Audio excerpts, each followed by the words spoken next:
No e-reading device is going to be perfect. So I want to talk about what's good, what's bad, and indifferent about the Amazon e-reading device.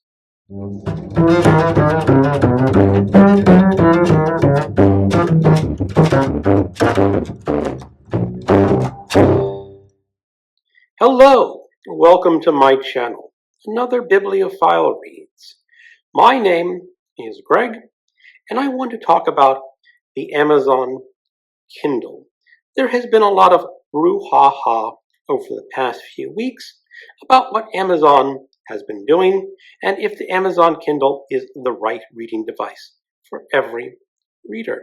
So I want to talk about my experiences with the Amazon Kindle. To begin with, let me give you a history of my e-reading. I started reading eBooks in 2002 on a PDA, which was short for Personal Desktop Assistant, a little handheld device that you could read ebooks on. The primary app or software back then was Microsoft's Reader. They were the dominant e-reading format way back when. The Amazon Reader has since fallen from grace and no longer exists. In 2008, I picked up the first Amazon Kindle. So I have been there from the very beginning reading on Kindles. Before I get started on the actual devices, let me talk about some of the elephants in the room, the brouhahas that are occurring on the internet right now. A lot of people are claiming that Amazon is an evil company. Evil might be a little too strong of a word for my taste, but let's just go with that for the moment, that companies can be evil. Amazon would not be alone. You could add Apple. You could add Google. You could definitely add Wells Fargo Bank and some other big businesses. This is a problem that's just endemic in the United States right now.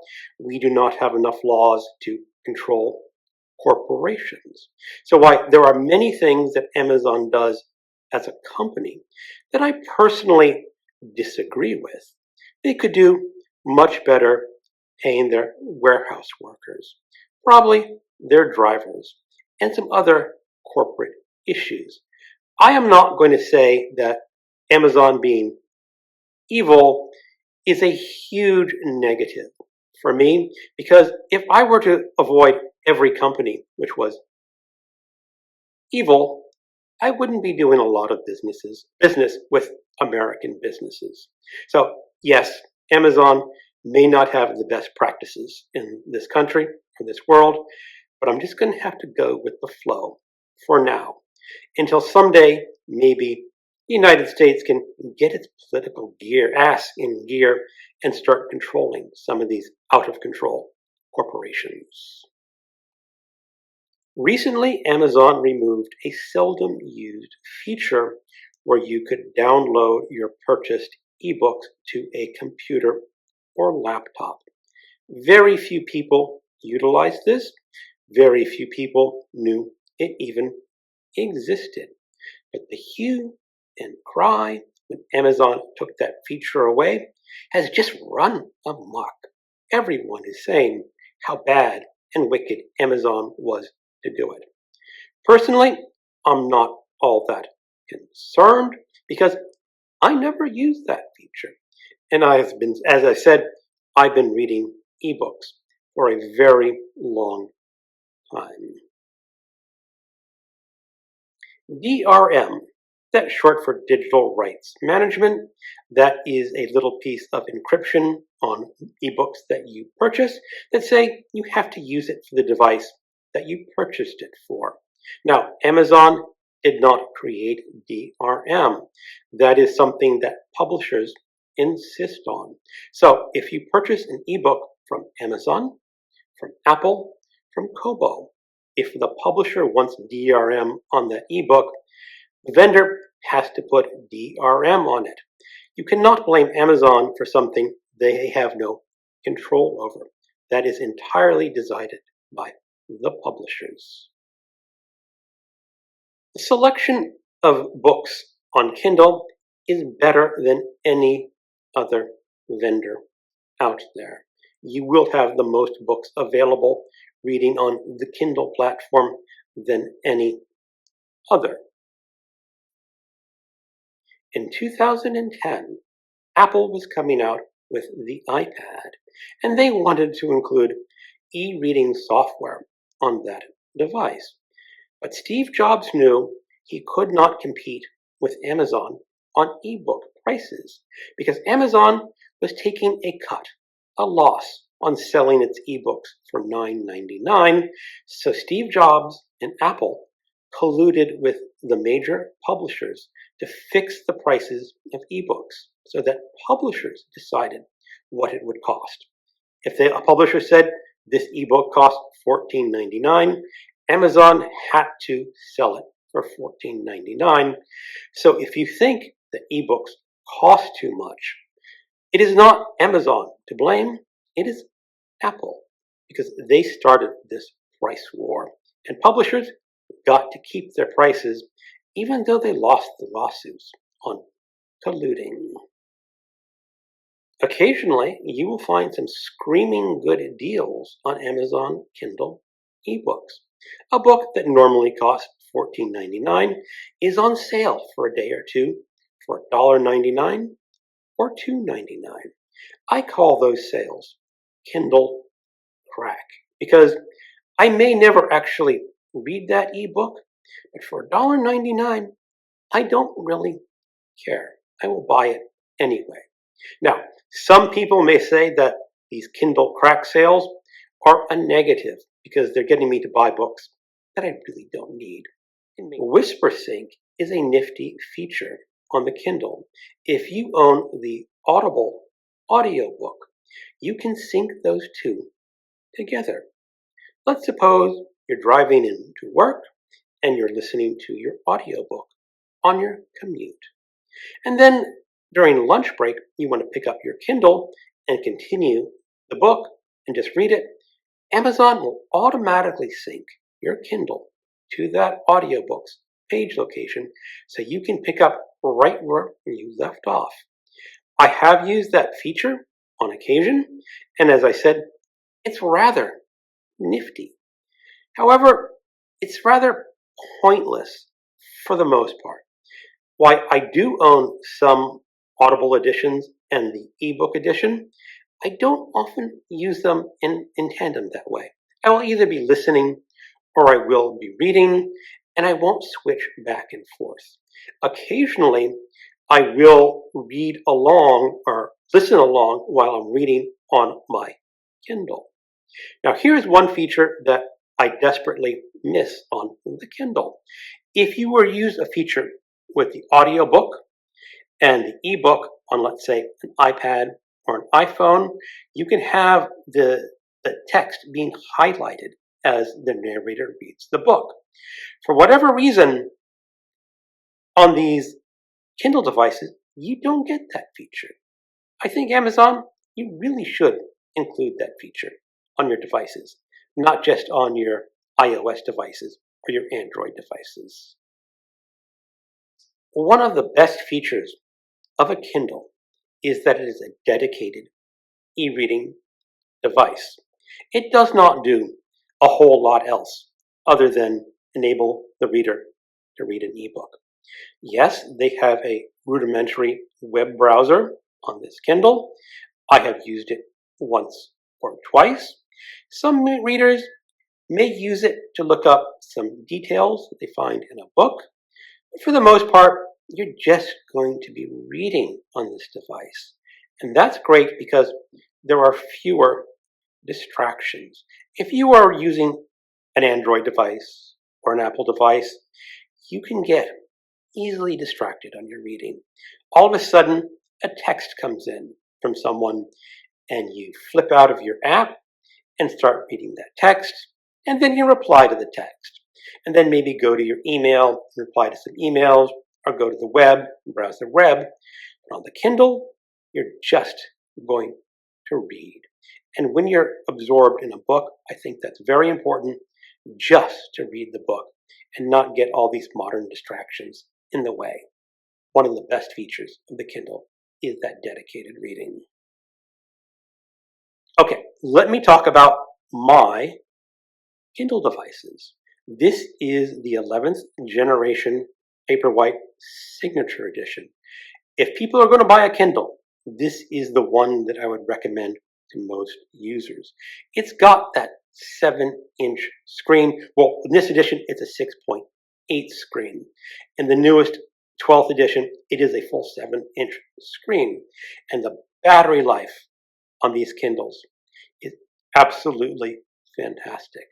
When I took my 11th generation Kindle to Mexico for a week, I was on the beach reading an hour or two every day, maybe another half hour in the afternoon or evening, and I only used 80% of the battery life on the 11th generation Kindle while on travel. Really good. Now, I was in Mexico, and they do have electricity in Mexico, so I could have easily charged my Kindle if I had run out of power. However, what if I were traveling to a location where power were not available? Now, this is the modern world. Power is mostly going to be available everywhere. But maybe you're on a 2-week camping trip. Maybe bring a Kindle. This Kindle, you will not have to worry about battery life at all. This is my Kindle Scribe. This is my daily reading device. I do prefer this over the Paperwhite because of the larger screen. And I like the larger screen because you can get nearly a full page of text on this screen. With the Paperwhite, you get about half a page of a screen compared to the print book. So this is why I like it, because I can definitely focus more just on the text. Now, the Paperwhite is still a good reading experience, especially when you're on the go. But when I'm at home and I'm reading, I prefer the Scribe, even though it is heavier than the Paperwhite. This is the Kindle Colorsoft. It's very close to the Paperwhite, except that it has a color screen. And I'm not really happy with the Colorsoft. It has two issues that I can discuss. The first is not that huge of a difference, and I'm going to try to hold this up. If you look at the bottom of the screen, you will sometimes see a yellow line along the bottom. Some Kindles Colorsofts have this worse than others. Mine is not too bad, fortunately. It's a deal breaker for a lot of readers. For me, that mild yellow line, which is hard to see, does not bother me that much.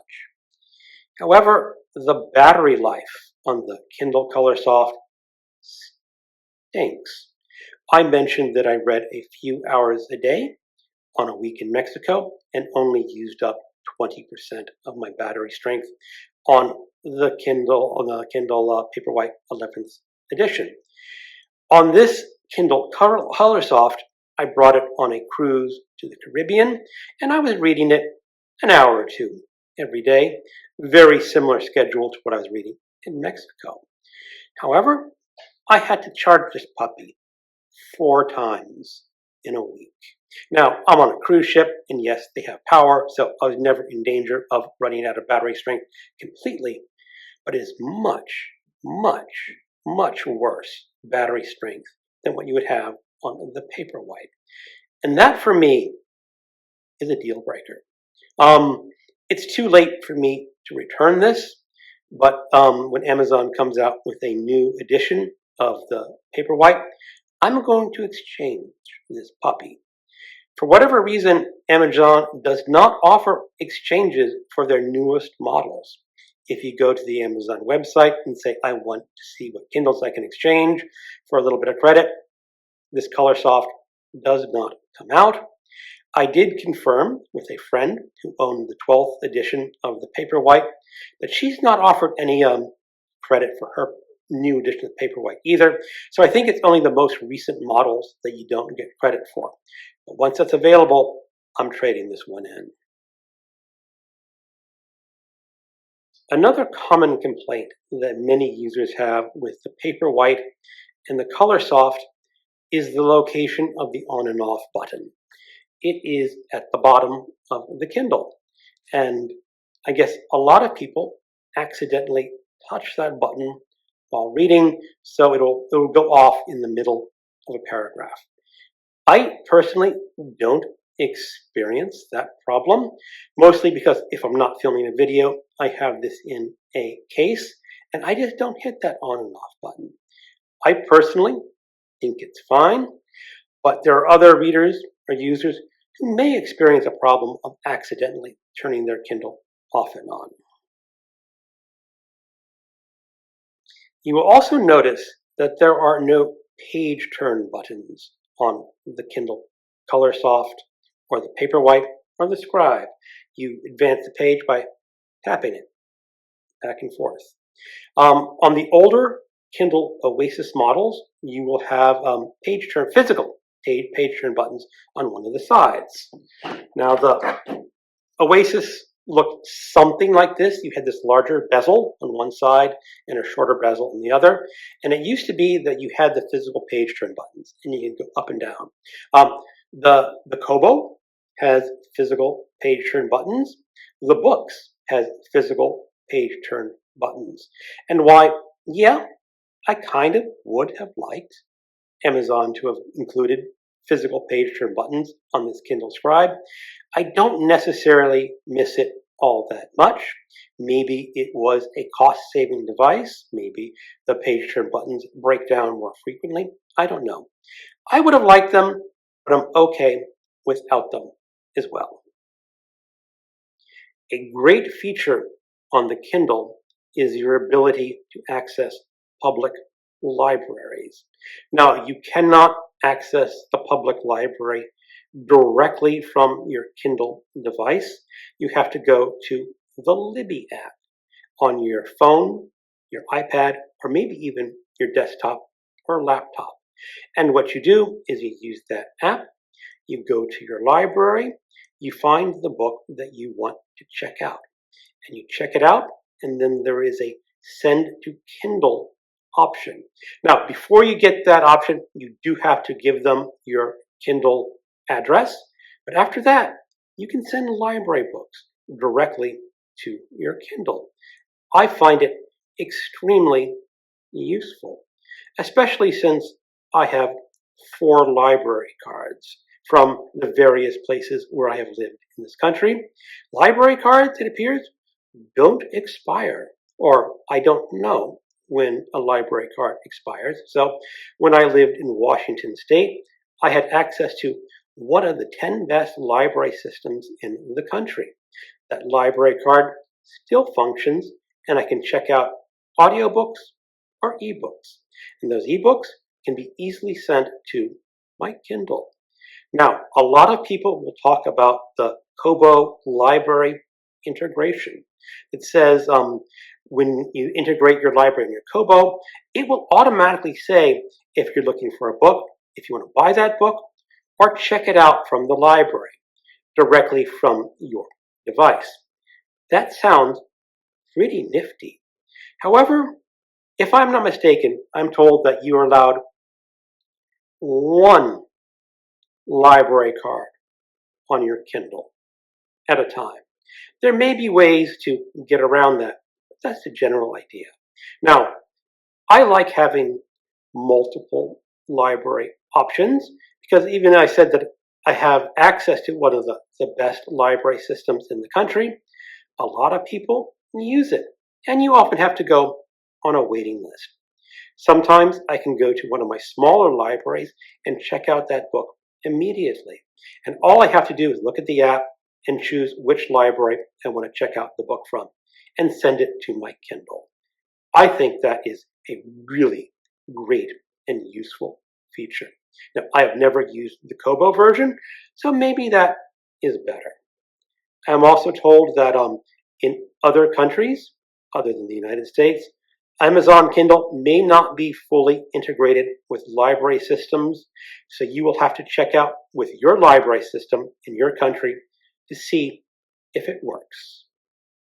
Kindle Unlimited is a subscription service that mostly caters to independent authors and some newer titles as well as some older titles.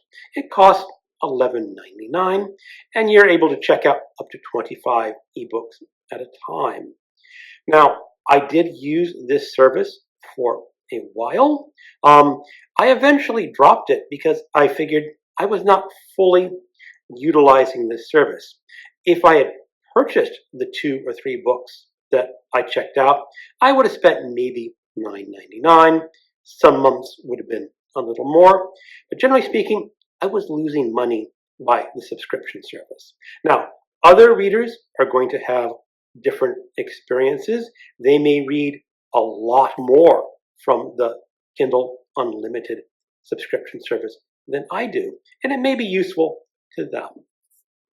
I've also been listening to some people complaining about author royalties on Kindle Unlimited, that Amazon is pushing independent authors to go exclusive with Kindle Unlimited, and then they will get a little bit of a higher royalty payment, and a lot of authors are dissatisfied with that.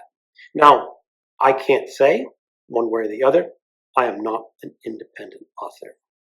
So what is my final view on the Amazon Kindle? I have used the Microsoft e-reader before there was a Kindle. I have used the iPad. I have used the iPhone. I have used a Kobo device way back in 2011. When Borders was going out of business, they were unloading their Kobo stock, and I purchased the bottom Kobo model for 70% off, and I read maybe 3 ebooks off of that before deciding that, that device really wasn't all that hot. I have been told, and I am sure, that Kobo is much improved nowadays. I have also used the Books Color 7. That is a multi-purpose Android device that can read Kindle books. It can read Kobo books, Apple books, and just about any other device or format that you want to read on. The device itself was extremely disappointing. So when it comes to ebook reading, my choice is the Amazon Kindle. For most people, the Paperwhite is probably the device you want to go for. People with a little bit of extra money who want the bigger screen size can pick up the Kindle Scribe. You also have the ability to annotate on the Kindle Scribe with a pen. I'm not a huge fan of annotations or writing on my device, but it is available. If you are someone who reads a lot of color comics or manga, you may want to consider the Colorsoft. The Colorsoft is not for me, especially with the bad battery life, but if you need those color screens for manga, maybe this is the right device for you. And those are my opinions on Amazon's Kindle. The good, the bad, and the indifferent. Thank you for watching, and keep on reading.